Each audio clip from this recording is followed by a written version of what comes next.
Hey guys, Dr. Jeff here. It's Thursday afternoon and I am just wrapping up my day here of paperwork. But before I left, I thought I would just share with you a little something that just happened. I had a gentleman just pop in here, schedule an appointment with me. He's got a low back problem. He's had it for quite a while. He has been to several different practitioners to try to get some help. Two chiropractors, an orthopedist, his medical doc, physical therapist, an acupuncturist, and he has just popped in, wanted to give me a try. So he's got low back troubles.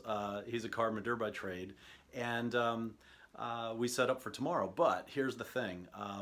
While he was standing there talking to me, I said, well, did anybody ever tell you about your short leg? And he goes, what short leg? I'm like, you're sporting a short leg. It's very obvious. You could see him. His whole pelvis was tilted off to the one side, and his whole spine was just curved, crooked.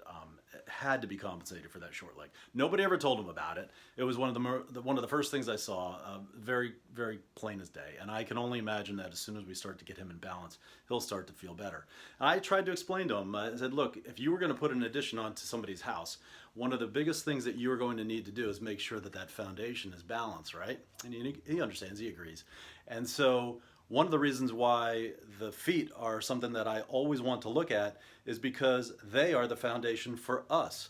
If we are out of balance, if we have a short leg, if we have a dropped arch, if we have some type of an issue of that nature, we will be out of balance as soon as we stand up and try to walk around and go weight bearing.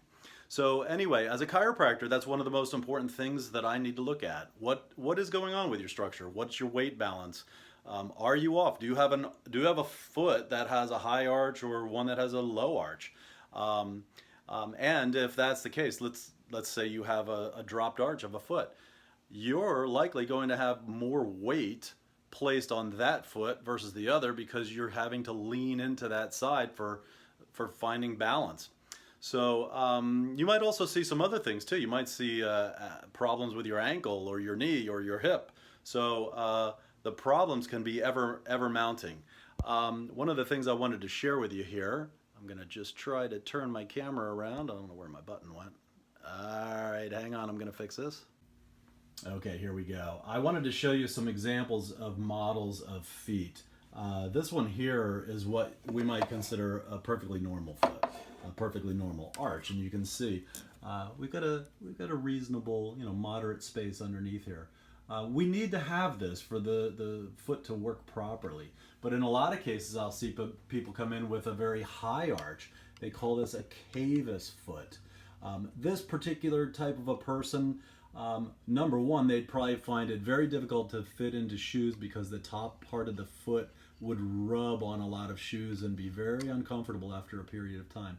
But the other thing is at the impact points, the heel and up here towards the forefoot, this would impact the ground very hard when they walk. So they might have irritated feet. They certainly, if they were upstairs and walking on a hardwood floor, you would know exactly where they are because they hit so hard you can't help but hear them.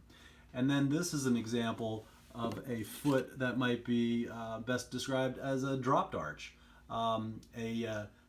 A pes planus is the technical word for it. This person, there's nothing under here supporting, and they're very flat-footed. It's very difficult to see from this angle, but they're very flat-footed. They're like a cat. They have a big pad that they're walking on, and they're usually very quiet.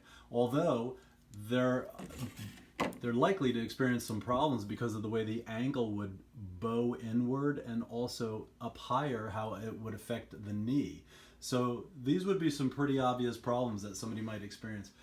To correct it, I have a couple of different things I could utilize. One thing might be just a simple heel lift. The other might be the use of some type of an orthotic that's custom made to your foot that would provide you the appropriate balance. I've got a couple of different ones that I like to utilize. They're really quite easy to use. They get made, and this is an example of mine, but you would just stick it into the shoe, and there we go, and it goes one in each shoe, and you would just wear that, and it would feel actually very good, very balanced while you're up on your feet. Okay, So that's just a little something I wanted to share with you about how I might go about looking at someone and their problems and trying to figure out what's wrong and how to best treat them. So hope you're having a great day. If you need anything, if you're having similar problems and not getting any relief, let me know. I would love to talk to you, check you out, and see if I can get you feeling your 100% best. Thanks. Take care.